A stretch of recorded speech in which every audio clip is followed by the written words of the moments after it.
This episode is brought to you by Trailer Park Yard Games, where over 28 games are delivered directly to your party. We park the trailer, you party. No, I wasn't angry. In middle school, I was chill, kick back. High school, because I was imagining goth girl with her journal. No. Can't wait to I'm gonna listen to Avril Lavigne. Yes. You guys. I'm wearing my combat boots tomorrow. No, it wasn't quite like that. So I'm just saying, like, I guess. Let's have a chat, talk this and that with PB and Jaisy.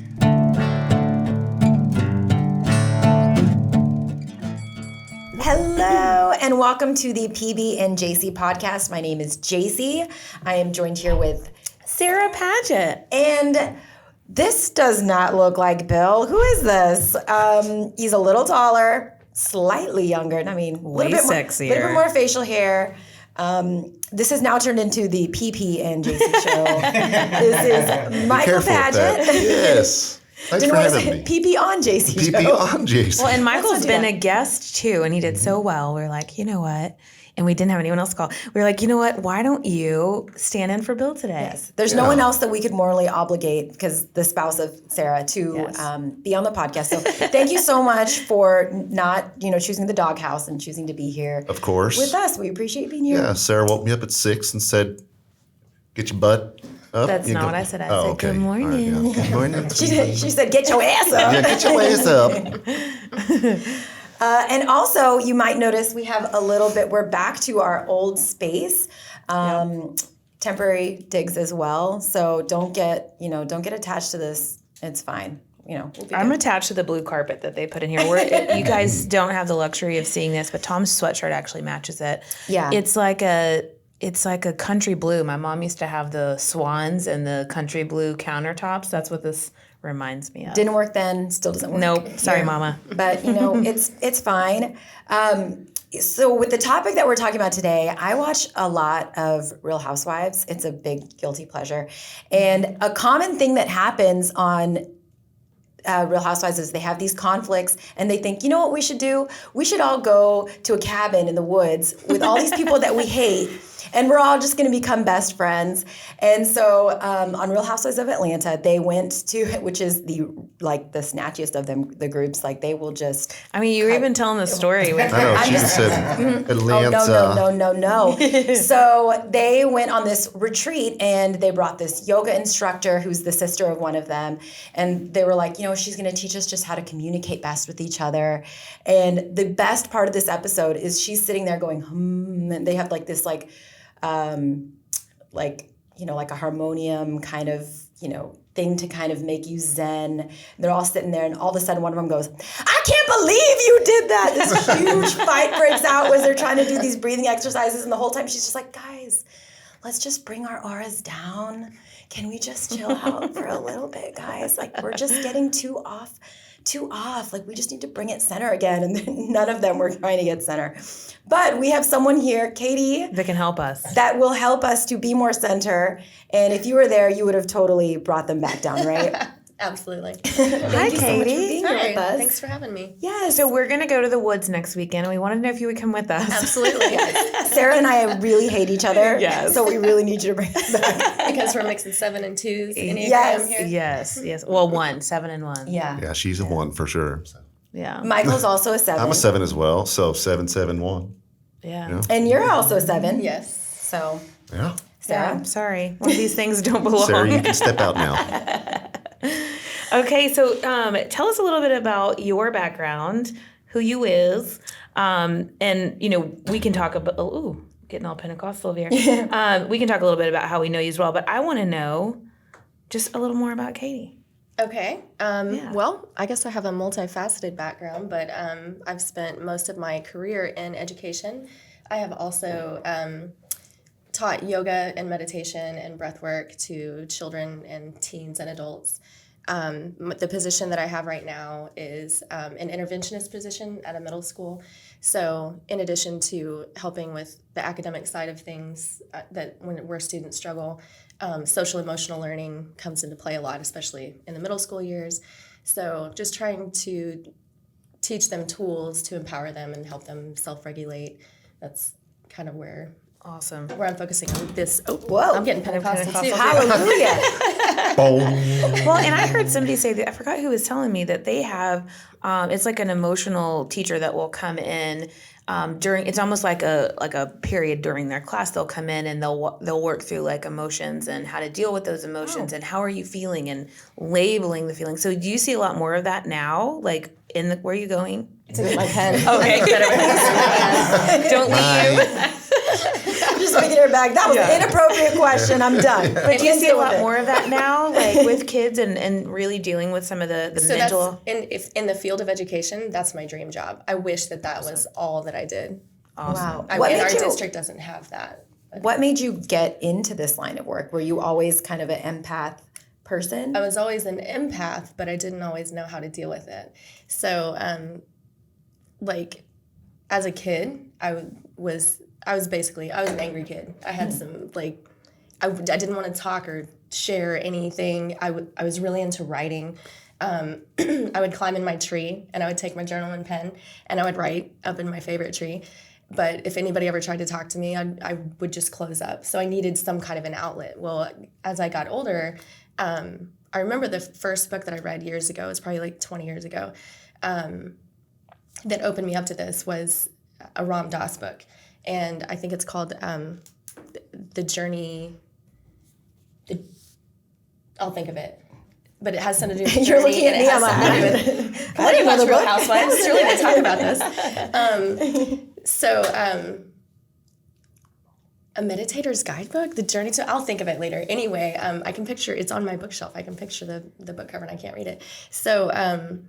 Anyway, it just kind of like blew my mind open that there are these tools and that there are ways that we can cope and ground and deal with all of the things we have to deal with in life.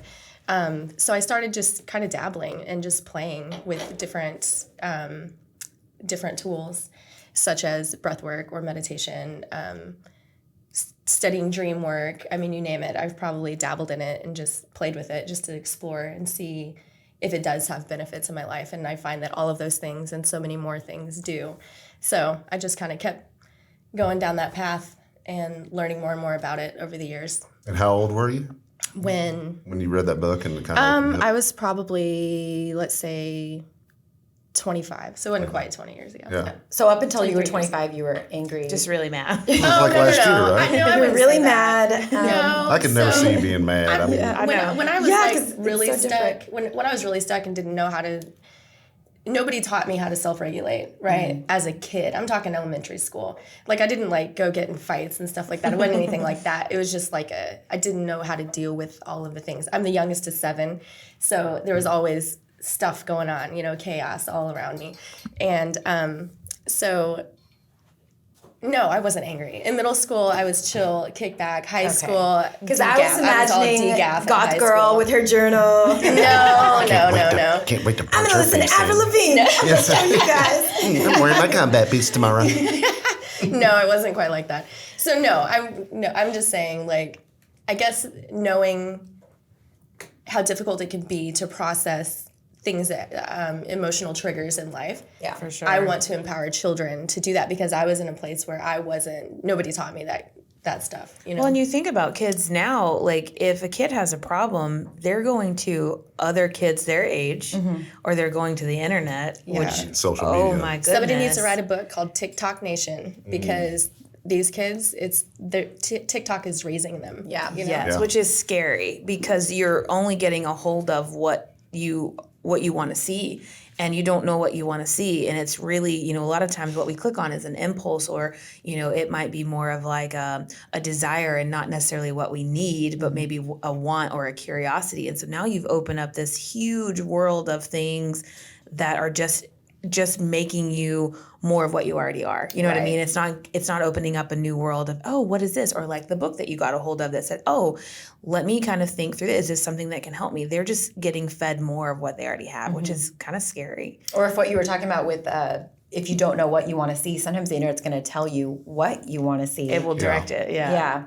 Yeah, and I think it's a lot of the TikTok and all that stuff is really, it's so animated compared to real life. So like when kids see stuff like this, it's really it's false. It's not like real life. You're actually you're looking at stuff that's not like real life stuff. It's Or people have edited for the last 3 days, and it looks like, they get it perfect every time, and false sense of security and It's like this podcast. Like someone's probably listening to this podcast thinking these guys are so awesome, but they don't know how much work that Tom did to make us funny. So great. He actually scripted this whole thing, told us what to say. So, Catie, I've heard you say the word breath work a couple of times. Tell me what that is and what that means to you, and how we could use that, or how anyone could use that. Okay.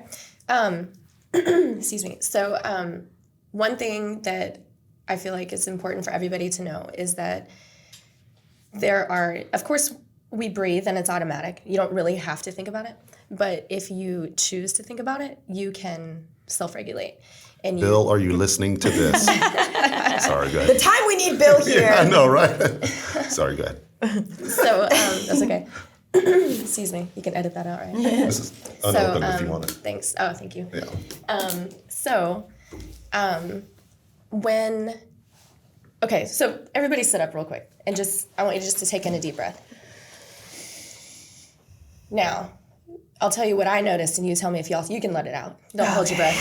don't hold it. Keep I noticed that, Sarah, your boobs looked great when you took that breath in. Thank you. Okay. So since your boobs did look so great when you took that breath in, where did most of that air go? My chest. In your chest. Yeah. And a lot of people, if you ask them to take a deep breath, that's exactly where it goes. But there's an issue there because our lungs go all the way down to here. And a lot of people don't use the lower lobes to get that air in. And you did kind of did the opposite of what you really should do when you do a conscious breath. Because what happened when you just took in that breath was you just completely restricted the lower lobes. And it was almost suffocating that part of your lungs, so to speak, okay? So what I want you to do now is I want you to put your hands on your belly, and I want you to, when you take in a deep breath, I want you to feel your belly button push out into your hands. And then when you breathe out, I want you to just gently push the air out. And take in another deep breath, and let it come all the way down to the belly. And then breathe out, and squeeze it out. And do one more. Just let it all come in. Belly comes out as far as you can. And relax the belly, and then just let it go.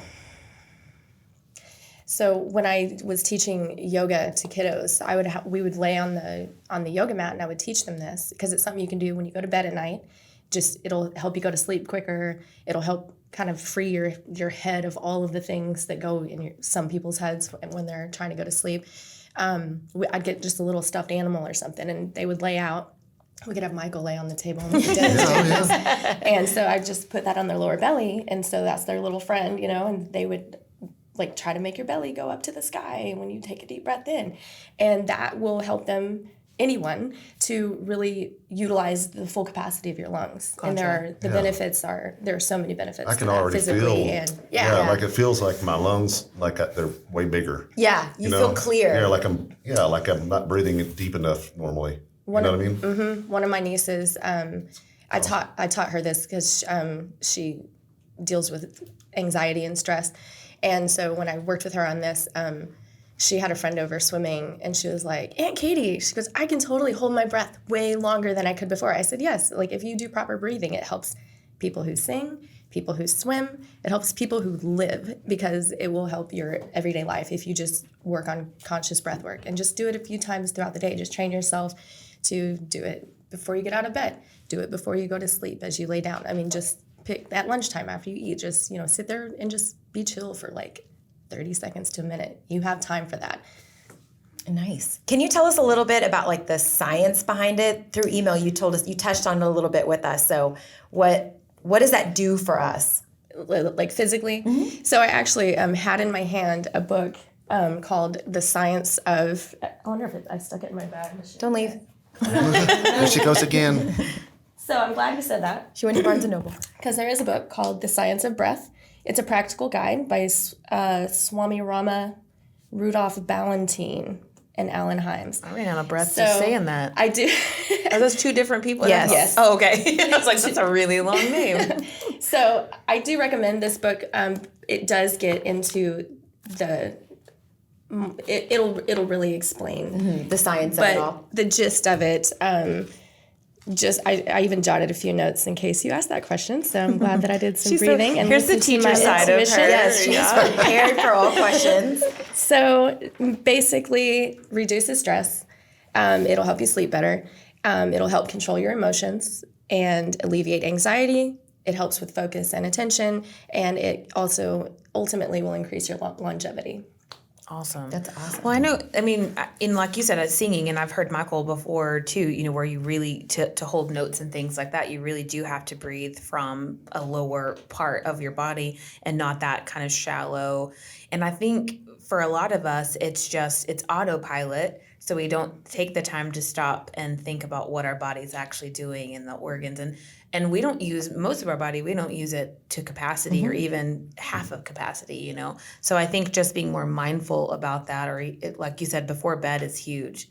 Anytime I've ever done yoga, I leave feeling, and it's more the breath work than anything else, because you just take the time to stop and just be in the moment and just breathe. And it sounds crazy because we do that naturally, but not in the way, like you said, not like intentional breathing. Yeah. And if you think about it, how long can you live without food? About. Well, I can't go too long, but How long can you live? but yeah, You can survive over a month without food, right? Yeah. So Jesus survived 40 days without food. Is this right? Okay. How long can you survive without water? Maybe. 7 days, I think. At the most, right? How long can you live without your a breath? few minutes. Oh. Yeah. You'd already be brain dead, right? So it really is the most important thing if you really want to truly live and live your fullest. Yeah, for sure. Yeah. Yeah, and a lot of these breathing exercises can help when you're feeling anxiety, because you had kind of mentioned over email, like the parasympathetic nervous system versus like the sympathetic nervous system, and how so your sympathetic nervous system is like your fight or flight. So that's not something you can really control, because if your body is starting to feel that, but this parasympathetic is the Dr. Jaisy. the rest and digest. I'm trying to think rest and digest. What Rest and Dr. digest. So parasympathetic, when you're feeling like your blood pressure is going up and stuff like that, you can control your breathing and harness that in to where you can bring it back down and chill out a little bit. You actually can. Yes. Yeah, that's one thing. I guess they teach that in school, because my son is 3 and he goes to preschool. And so if something crazy happens, like if I don't know, this has happened before where I've tripped and I've hurt myself or something, and he'll be like, okay, mama, calm down, take a deep breath. Take a deep breath. And like, I'll take a deep breath and be like, okay, one more. And I'm like, okay.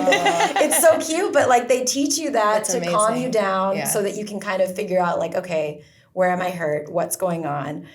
So those are great tips to do for children as well as adults. One thing, at the beginning of the year, especially when I taught elementary, one thing that we would talk about is different kinds of breaths and when you might use them. And so you just made me think of this. One of them that a student way at the end of the year came back and brought up this bunny breath that I taught them at the beginning. I didn't even remember us talking about it. It was one of those, the year just gets hectic and you just... Right. Time flies, and they were like, yeah, Miss Catie, remember I had to do the bunny breath last night? And I said, oh, you did? And I'm thinking, wait, which one is that? Because there's so many. And then I was like, you did? And she goes, yeah, Mommy and Daddy got in a fight, and I had to go to my room and do the bunny breath because I was really upset. And I was like, oh my gosh, I'm so glad you have that tool in order to self-regulate and that's to really process. neat that you taught the child that. So when you're looking at that and they say, Mommy and Daddy got in a fight and it helped them out through there, that's really neat to be able to go, that was me that don't remember. Well, once you turn into an old, like, oh, that was me. Well, see, that was me, that did all that. Well, and I know we talked about, everyone's like, oh, the world's so crazy and, kids are going to be messed up forever. Like, I get it. There is that, that is going on. But I also think it's made us realize some of the things that we haven't put in place in the last few decades for kids. And I do think there's more talk about mental health, and there's more awareness, and there's more open-mindedness to other things to do instead of just medicating a kid because they're, anxiety ridden. So I love that. And so are you seeing more of that in schools and more of this type of like training and Homeopathic kind of. Yeah, and more just, more work outside of just medicating. I think there are some schools and districts that are focusing on that, and they actually have a title in their districts. Not all schools have that, but I would hope that we're moving toward that because it's necessary. We're really seeing that in the schools right now because kids are suffering in so many different ways because, pandemic, and they're just coming off of that. And even their parents are having a hard time dealing. My school just did a parent university talking about resiliency and helping them to build them up just to help them try to be resilient. Sure. Yes. I would say for sure kids are resilient, but I think when something like this happens, it's important for them to have the tools like even just breathing properly. Another thing that you've talked about that you find real big is meditation. Meditation over medication. Can you talk a little bit about like what can we do in meditation to kind of make the most of it? Sure. How much time do we have? Where should I start? Okay, so 30 seconds. So 28. There's lots of different kinds of meditation, and I've explored many different kinds. One of the ones that was most impactful for me, and one that I like to teach students, is it's a concentration meditation. So it's to help your focus muscle, and I would use an actual candle. I started this meditation back when I was teaching 5th grade. This was years ago, and there was never enough time to get all of the things done. And it was just so frustrating. They'd be at PE or music or whatever, and I'd be working. I'd look up at the clock, and I'd be like, I got to finish this later because I have to go get them now. But a class that I was taking, they taught the candle meditation, where you focus on a candle flame for 11 minutes every day. And for anybody, if that seems daunting, do it for 1 minute every day. I just do it for 1 minute. 11 minutes. And you're building a practice, and you're building some muscle. So it does take, it takes time to build up to that. To build stamina? Stuff. Yeah. Sure. So do it for 1 or 2 minutes, and then after a week or two, see if you feel called to do more. But I was doing it for 11 minutes every day, and I would just have a journal in front of me, and I would tally every time a thought came in. Oh, I just thought about my dog. Oh, is that a phone I hear right now? Okay. Yeah. So I would tally every time a thought and then just redirect it. It's like your mind's running away, just bring it back to the candle flame. And then over time, I noticed those tallies got fewer and fewer. I was creating space between my thoughts. And I think it was about the 10-day, 11-day mark that I was doing this. And I was working in my classroom, same stuff, And I'm like, I had this like real quick panic thing because I finished something. And I was like, oh my gosh, I must be late because there's no way I could have finished that. And I look up and I still had like 15 minutes. That's a gold mine in a teacher's life. Like, I still have 15 minutes? Are you kidding me right now? It happened again the next day and the next day. The only thing I did different was I was doing that candle meditation. So in my mind, I was like, oh my gosh, it really does create more time in your day because you are that much more focused, that you're that much more efficient. Wow. Yeah. Instead of having awesome. all the different thoughts and Yeah, because I'm like a dog, like a squirrel guy, Yep. I can be too. That'll help me for sure. I'm but gonna like do that. sevens, all these I sevens. was thinking the same thing. my like, gosh. this is very difficult for me. Did y'all even hear what Catie said? I heard what you said, but I did hear the phone ring, and I was going, what was that? Is somebody going to answer that? Focus back, candle. I'll have to rewatch this episode. I'll figure it out. It'll be fine. There you go. And if you don't want to use an actual candle, this is something I tell students too. There's a free candle app, and it even like flickers like a real candle. But what if you get like a text notification?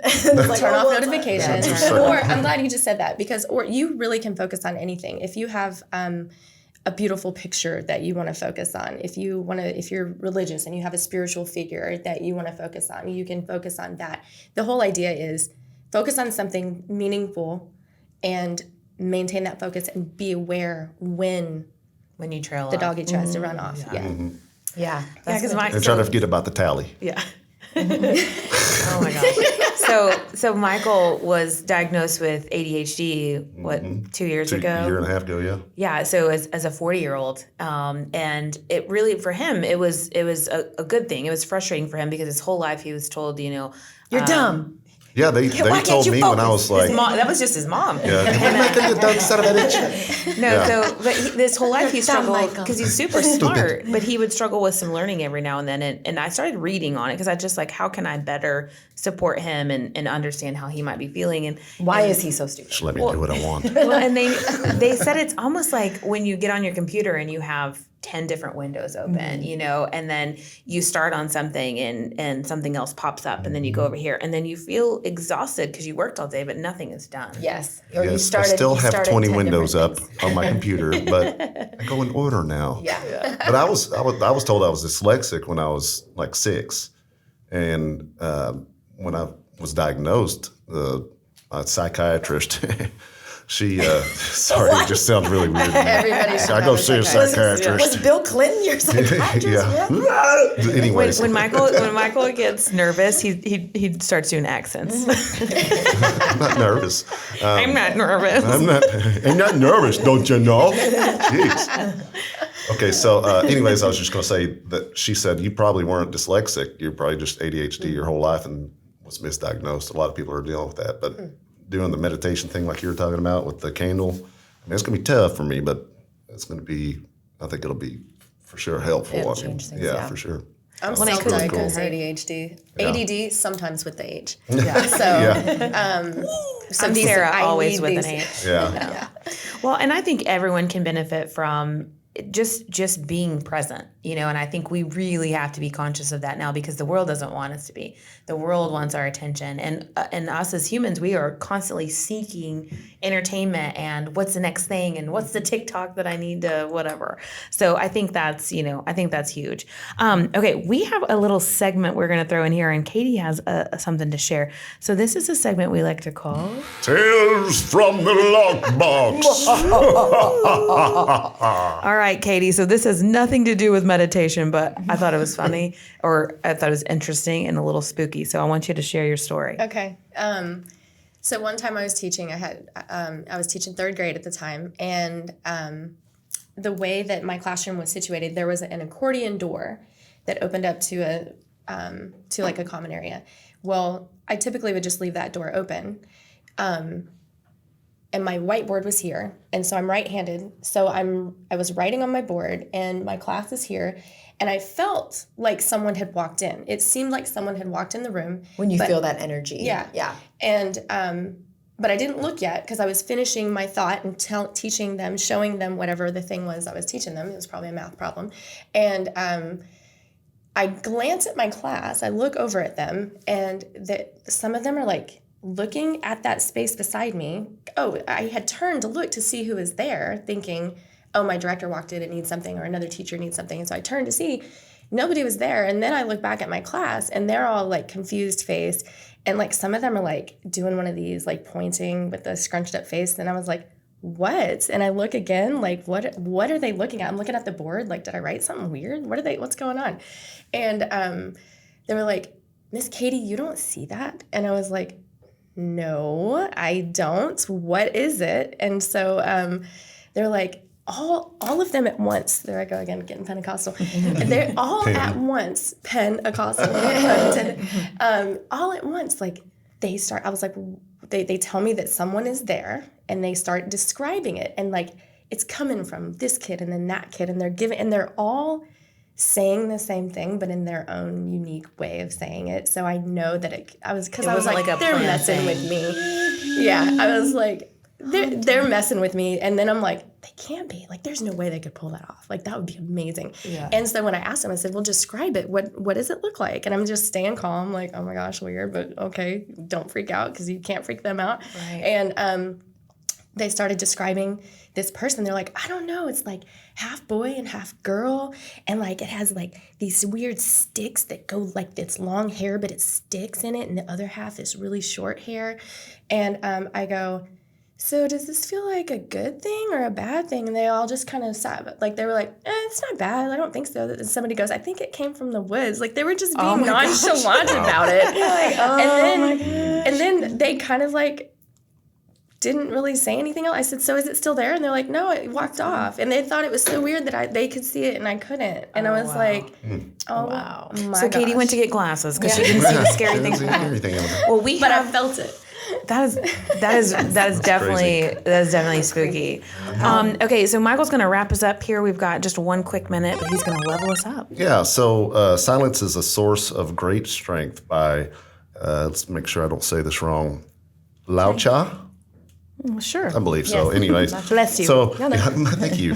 So I have a challenge for you. I'd take that, do the meditation thing that you were talking about with the candle, and start off with 1 minute, and then build yourself up maybe, I guess, to 11 minutes, and do it at least 3 days a week for a month, and see if you can. Keep your attention. And what was I saying? What was it? Wait, what? Yeah. That's a really good tip. Yeah, Just a tip. Just a tip. Yes. So we really hope you guys try that. We'll leave some links down below for some of the books that she called out. And let us know how it goes for you. Thank you so much for being here with us. And we will be breathing till next time you see us. Yeah. Thanks for joining us. Bye. We out. Just had a chat, talk this and that with PB and Jaisy.